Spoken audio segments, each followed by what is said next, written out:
Psalms 27. And my intentions were only to read one section of Psalms 27. I wasn't going to read all of it, but I think I'm going to start in verse 1. So the Lord is my light and my salvation. Whom shall I fear? The Lord is the strength of my life. Of whom shall I be afraid? When the wicked, even mine enemies and my foes, came up to eat my flesh, they stumbled and fell. What a great verse first thing in the morning. Though a host should encamp about me, my heart shall not fear. Though war should rise against me, in this will I be confident. David trusted in the Lord. Verse 4 is where I wanted to go, because the song we were going to do was based on Dwell in Your House.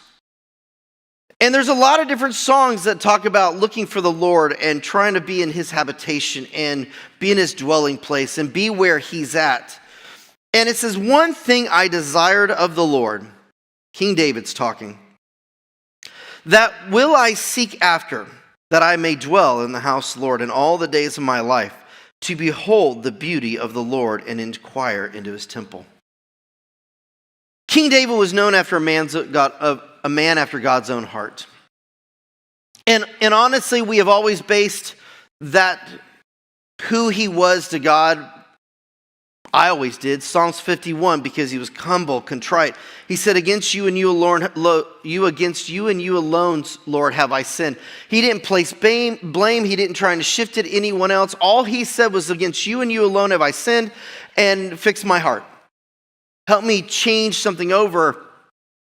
This morning when I read this, I saw another piece of why King David was a man after God's own heart. King David was after one thing. One thing alone. To know the Lord. He says, if this one thing that I desired of the Lord, to dwell in his house. And I don't think that meant just the temple in Jerusalem. I don't think that meant a building. I don't think it meant any of this, because I think it meant that we just dwelled in his presence at every given moment. And King David did an amazing job throughout Scripture. He wasn't perfect. But his primary focus was, I want to be in your presence, Lord. I want to be there for worship. I want to be there for praise. I want to be there in prayer. I want to be there in supplication. I want to be there in all those moments. This is what I want, to behold the beauty of the Lord. Can you imagine with me for just a second? Yes, I can't go there. An old TV show that was in black and white just played, imagine with me for just a second.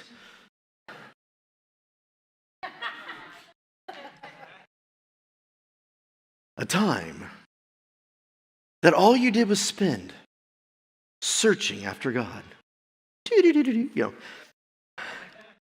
God's probably going, Scott, of all the ones you choose, why that one?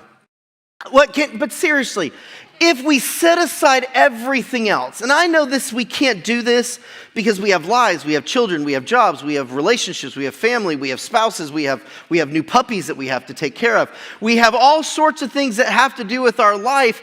But can you imagine if we could set aside everything and the only thing we desired was to see the beauty of the Lord?